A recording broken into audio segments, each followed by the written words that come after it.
In 2023, a significant review of New Zealand's Fair Trading Act was announced, with adult entertainers who often work as independent contractors hoping for a possible overhaul that would enable them to collectively bargain for better terms. This review was spurred on by concerns raised by advocacy groups like Fired Up Stilettos, which aims to improve the conditions for adult entertainers and sex workers. Currently, they face a range of issues, including high fines and arbitrary penalties imposed by their employers, who may also take a significant percentage of their earnings. Many workers in this field lack access to traditional employment protections, such as the ability to unionise or negotiate their contracts. Fired Up Stilettos has documented several grievances, including discriminatory contract terms that penalise entertainers for vague infractions such as rudeness to management. Dame Catherine Healy, who is a sex workers' rights advocate, has supported the efforts of Fired Up Stilettos, noting that any legal changes resulting from the review would have positive and far-reaching effects. And it's great to have her on the show. Very good afternoon to you, Catherine. Oh, good afternoon, Leah. Or do I say Dame? Isn't it fun, like you're a dame? Do I say Dame? I know. I mean, like sometimes when I cross a border, they call me Madam. But I feel like saying to them, call me Dame. I'm a dame. Don't call me madam. Thank you.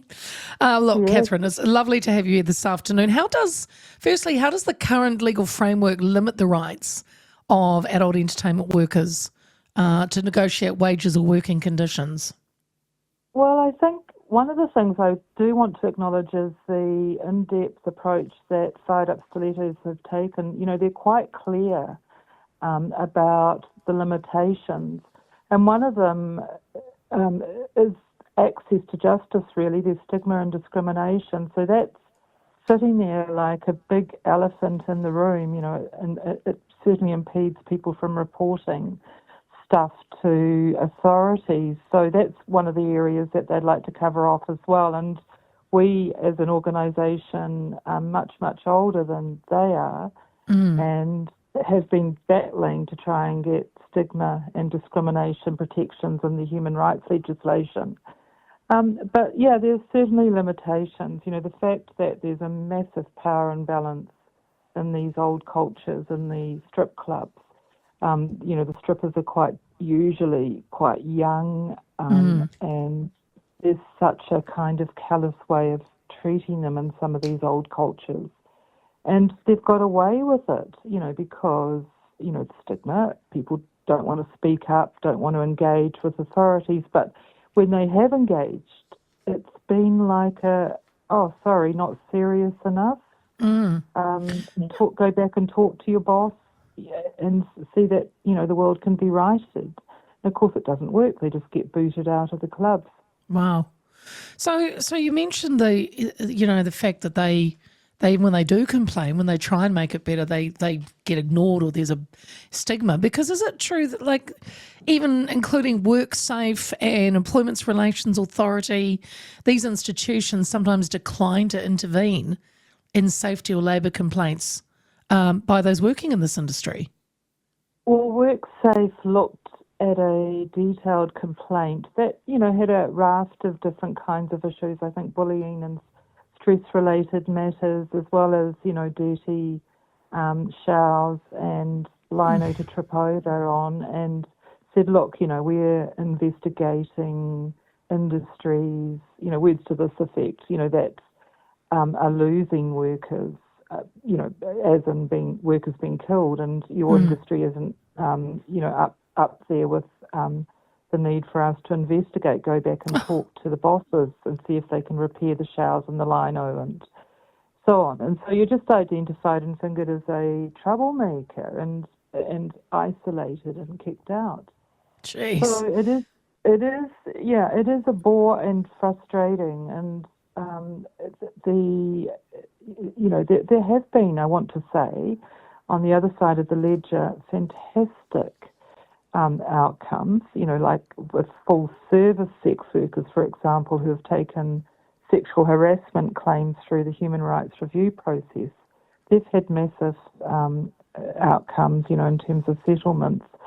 And in the context of the smaller claims with the disputes tribunal, there have been settlements that have quietly gone through, but, it's tedious, and there could be an infrastructure shakedown, really, to address what, fired up stilettos are so eloquently asking for and reasonably asking for.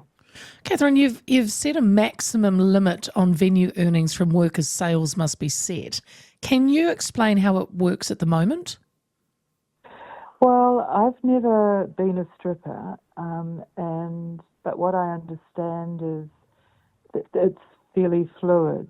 So they go in and, the amount can be like 40 to 60% or anything really, nothing at all, because you've been fined.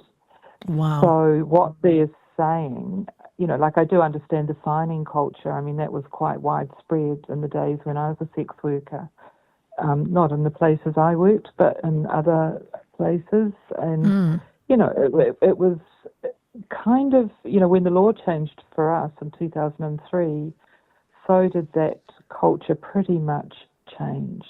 But in the strip clubs, it stayed and it's been around. And ironically, strip clubs have always had that legality, that they weren't outlawed as we were in terms of our activities. But it's depressing to hear how, these arbitrary fines have been applied and are applied. And I think, what they talk about, the fired up stilettos, say for nebulous reasons like rudeness, just things that are invented and then the money's withheld. And they, in our view, they could say it's a dispute over money, but it doesn't quite fit in that context. And they could take it to the disputes tribunal, but it's really feeling like theft of wages, like a lot of other things. It's more serious than simply a dispute over money. I mean, I think it was only a couple of months ago, and it was actually from Fired Up Stilettos of a strip club in Wellington where if a woman was giving a private dance and then the guy, just for whatever reason, said it just wasn't good enough, they had to do another free one, and that was from the employer. Like they didn't accept from the girl doing it, the woman doing it, saying, no, it's I've done what I had to do, and he's just wants another free one out of me, and that was, I remember I tried to talk to somebody from there about it, but it never happened. I mean, that kind of stuff. Yeah, exactly. Yeah, that kind of stuff. And if you picture that triangle of power, and yes, you've got 2 points of it against the sex worker who's 18. It's not going to stack up, is it? And I mean, I want to say that, they are clear that it's not the nature of stripping or dancing that's the problem, that they have the problem with. It is it's the management strategies and, the lack of checks and balances that can really put them on an even footing so that they can negotiate from a position of strength. And I totally concur with them that is required. I mean, sex workers who are full service, whom I have the most experience with, can dance out the door and find another club if they want to. There's more choices, but this is a very small industry for the dancers and strippers. It's dominated by a few, and they have the venues and they create the rules. Oh, okay, that's interesting. So it is, Catherine. It's quite a small industry. You've got a few that own a lot. Well, in terms of the strip clubs, yes. So like you might have one outfit that owns several, and that's so your choices are limited.